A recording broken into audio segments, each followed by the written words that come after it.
لكل مهجر قصة، فمرارة التهجير والبعد عن الديار وظروف الحياة وقسوتها صقلت إرادة مهجر عفرين، وخاصة المرأة التي كانت وما تزال مثالا كبيرا على الإصرار والتحدي ومجابهة الصعاب.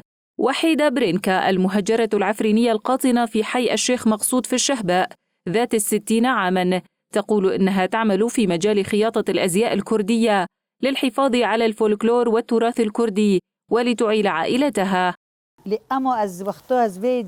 حين أخيط الأزياء الكردية وزي العفريني وأزياء يوم المرأة ونوروز أشعر بسعادة كبيرة تغمر قلبي، لأنني أكون بعمل هذا قد ساهمت في تقديم ألوان الربيع ليوم المرأة العالمي لكل العالم كي يشاهده.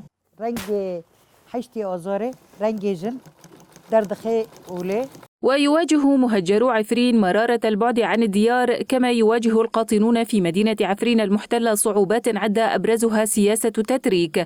وتقول وحيدة بأن الاحتلال بتهجيرهم من عفرين سعى إلى ضياع هوية وثقافة عفرين بكل وسائله القذرة، مشددة على حرصهم الحفاظ على تراثهم.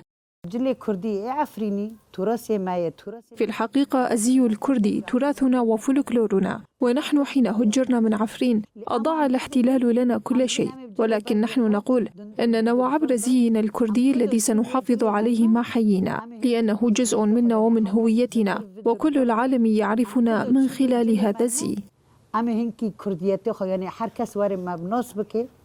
وتصر المهجرة العفرينية وحيدة على متابعة عملها في الخياطة وإثبات الهوية والثقافة الكردية عبر تفننها في خياطة الزي العفريني الكردي بألوان تحاكي الأصالة والعبق للشعب الكردي بشكل عام والعفريني بشكل خاص.